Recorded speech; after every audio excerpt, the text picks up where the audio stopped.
Save किया था ना? मैं सिर्फ इसलिए गया था क्योंकि उसने मुझे कॉल किया, that's it. But listen तो. Save it for someone else.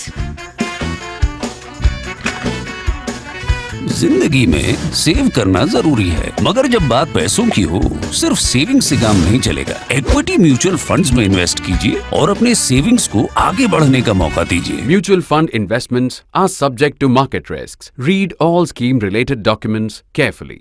For those of you who haven't already taken membership of the Prince YouTube channel, I have an appeal. Membership costs just 159 rupees per month. Click on the join button to enjoy exclusive member benefits, which include loyalty badges, priority responses, and member-only videos. We're now also extending newsletters to all our YouTube members. I request you to write to us with your full name and email address at members@theprint.in. That's members@theprint.in, and we'll get back to you. 5 brigades of the Indian Army encircling his country's garrison at Dhaka, Foreign Minister Zulfikar Ali Bhutto dramatically tore up his notes and stormed out of the United Nations Security Council. Legalize aggression, legalize occupation. I will not be a party to it, Zulfikar thundered. I will not be a party to the ignominious surrender of part of my country. You can take your Security Council. I am going. I'd rather go back to a destroyed Pakistan. We will fight, he concluded. Then, Pakistan's soon-to-be Prime Minister retreated to the commodious environs of the Pierre Hotel on the fringes of New York's Central Park. The country's forces, as you all know, surrendered. Later, Zulfikar told an interviewer he had received a call from his teenage daughter, then a student at Harvard. I didn't storm out, he told Benazir Bhutto, who of course also went on to lead Pakistan. I walked out. It was too much of a farce. Lesser politicians might have been reduced by military defeat like this to being just court clowns. The 2 wars against India Zulfikar helped precipitate, together with years of patient collaboration with military rulers, ended up paving the way for him to become Prime Minister.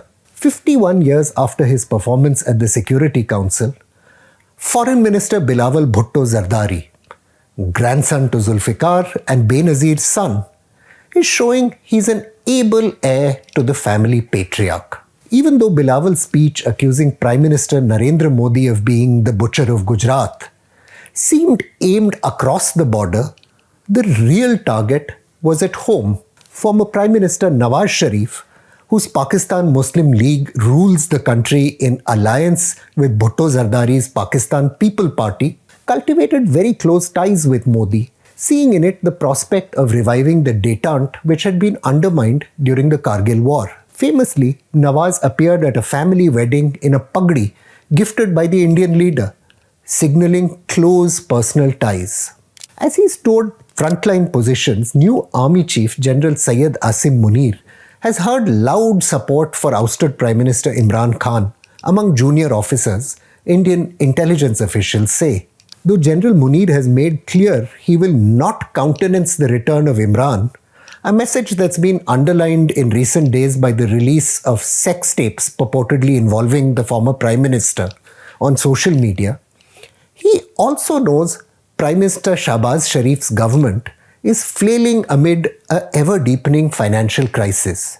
Effecting the removal of Shahbaz would be no problem for the generals, but there's a risk that it would lead to the return of Nawaz and his daughter Maryam Nawaz Sharif to center stage. Nawaz was eased out of office because of his confrontation with the army over security policies and the relationship with India. The army hasn't forgiven Nawaz's efforts to imprison former Army Chief General Pervez Musharraf either. That means a new contender may soon be needed to lead the country, and Bilawal, like his grandfather, is positioning himself as the man the military needs. Even as Indian Army soldiers moved to within kilometers of Lahore, Zulfikar had delivered another heroic address to the Security Council. We will wage a war of 1,000 years, the Foreign Minister declared in September 1965. The 100 million people of Pakistan shall face extermination rather than forsake their principles. The speech biographer Stanley Wolpert recorded electrified Pakistanis, I quote, who knew they had lost the war, but whose dream of victory was being kept alive by the words carried by wireless radio. Zulfikar has been reinvented as a pro-democracy radical. The politician's role in bringing about the wars of 1965 and 1971 is often ignored though, as is the political payoff he got from it. The coup d'etat of 1958, which extinguished hopes of Pakistan evolving into a liberal democracy, received Zulfikar's approval. Leaders like East Pakistan politician Hussain Surawardi, Prime Minister in 1956-1957, had played havoc and run amok with the destinies of the people, Zulfikar argued. The political chaos, he said, meant the revolution had to come to try and put the state of affairs in order.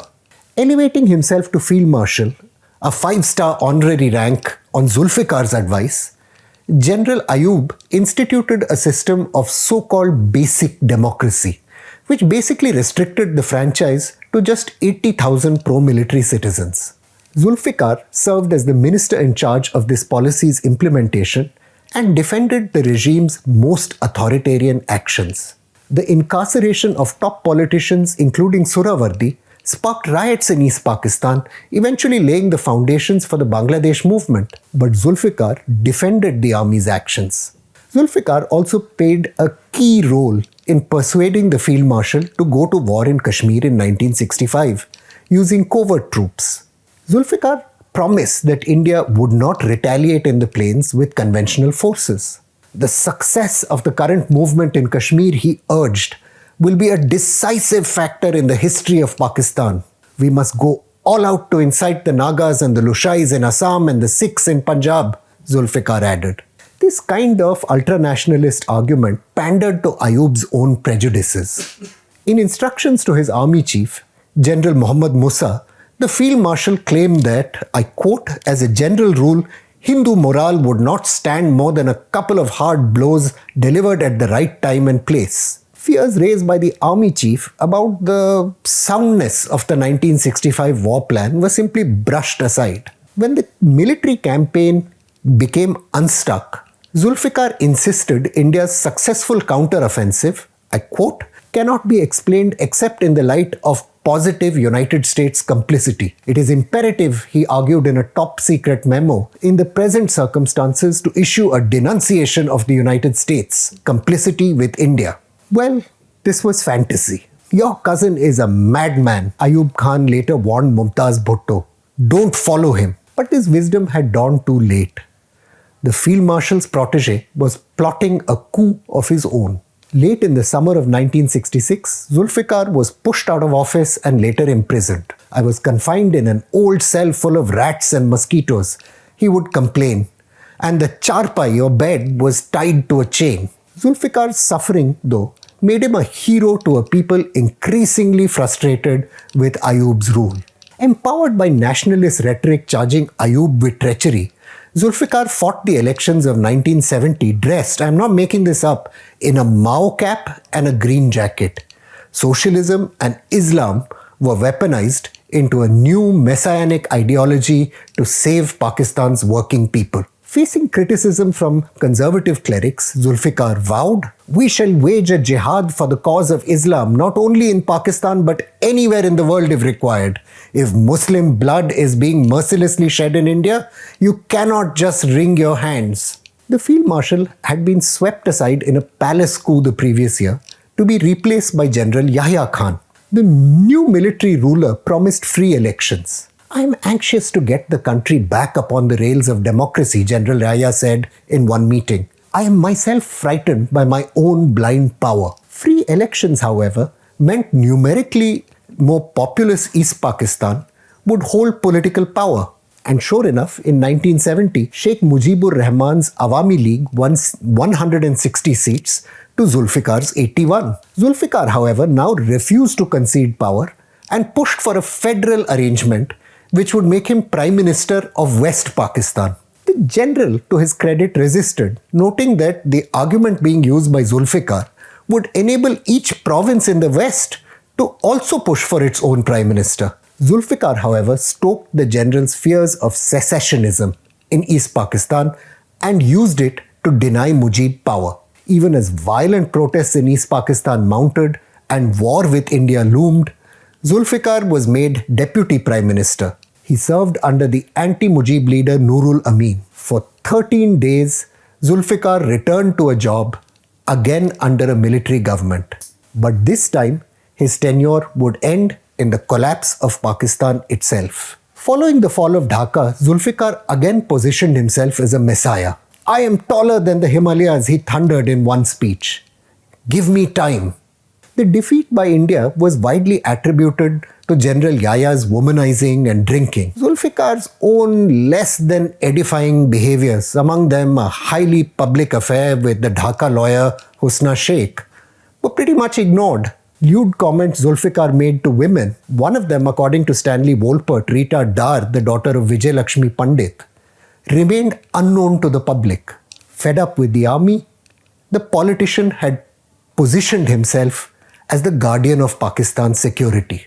Zulfikar's hubris, he used to parade General Zia in front of foreign visitors, describing him as my monkey, had the inevitable outcome. As the economy began to splutter, Zulfikar was led to the gallows by his monkey. Like his grandfather, Bilawal is betting on nationalism and the generals to secure his next step up the political ladder. The strategy will, however, ensure the army continues to hold a grip over Pakistan's political life. More important, it will blight the relationship with India and expose Pakistan to potentially catastrophic outcomes. I'm Praveen Swami and I'm National Security Editor of The Print. Thank you for listening to Security Code.